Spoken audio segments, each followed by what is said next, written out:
بسم اللہ والصلاة والسلام علی رسول اللہ اما بعد۔ لاکھوں کروڑوں درود ہوں نبی اکرم صلی اللہ علیہ وسلم کی ذات اقدس پر۔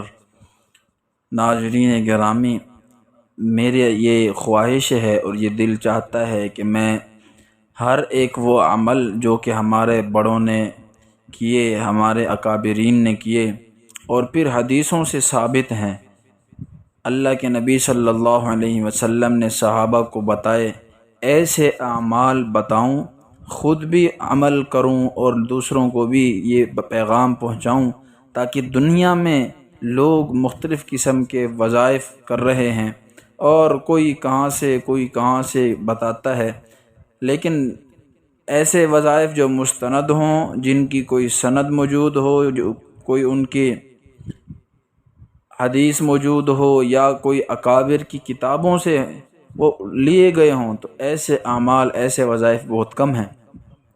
تو ایسے وظائف ہمارے اس چینل میں آپ کو انشاءاللہ ملیں گے۔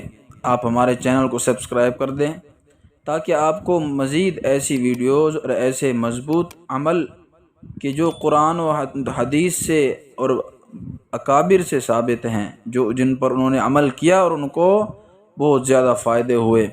تو آج اس حوالے سے ربیع الاول کے مہینے کی برکت سے، ربیع الاول کا مہینہ ہے، بڑا برکت مہینہ ہے، اور ربیع الاول کا مہینہ، ربیع الاول کہتے ہیں، ربیع کہتے ہیں موسم بہار کو۔ تو اس میں ایک تو یہ ہے کہ یہ مہینہ بہار کا مہینہ، اور پھر اس مہینے کا نام بھی بہار، اور پھر اس مہینے میں اللہ کے نبی صلی اللہ علیہ وسلم تشریف لائے، تو یہ تیسری بہار۔ تو ایسے اس مہینے کے اندر بہت سارے، یہ مہینہ بہت ہی بابرکت مہینہ ہے، اور پھر اسی مہینے کے اندر اللہ کے نبی صلی اللہ علیہ وسلم کی وفات ہوئی۔ تو اس حوالے سے ایک آج میں ایسا عمل بتا رہا ہوں جو کہ حدیث سے ثابت ہے، مجمع الزوائد کے اندر موجود ہے حدیث۔ حضرت عبادۃ بن صامت رضی اللہ عنہ نقل کرتے ہیں کہ اللہ کے نبی صلی اللہ علیہ وسلم نے یہ فرمایا کہ اللہم اغفر لی وللمؤمنین والمؤمنات والمسلمین والمسلمات۔ فرمایا کہ یہ دعا جو بندہ روزانہ 27 مرتبہ پڑھے گا، اللہ تعالیٰ اس کو پوری دنیا میں جتنے مرد عورت مسلمان ہیں ان کے برابر اللہ اس کو نیکیاں دیں گے۔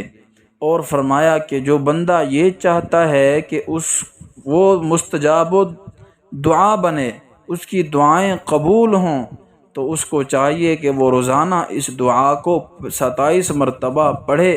انشاءاللہ اس کی ہر دعا قبول ہوگی اور اللہ کی بارگاہ میں وہ جلد پہنچے گی، اور اللہ اس کو جلد قبولیت کا شرف دیں گے۔ اللہم اغفر لی وللمؤمنین والمؤمنات والمسلمین والمسلمات، اس دعا کو پڑھیں اور 27 مرتبہ روزانہ اپنا معمول بنائیں۔ انشاءاللہ تعالی اللہ آپ کو مستجاب الدعا بنائیں گے۔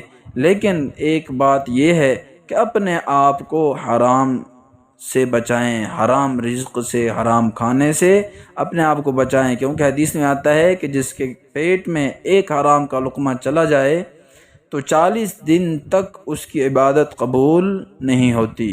تو اللہ ہم سب کو محفوظ فرمائے اور عمل کی توفیق دے۔ وآخر دعوانا ان الحمد للہ رب العالمین۔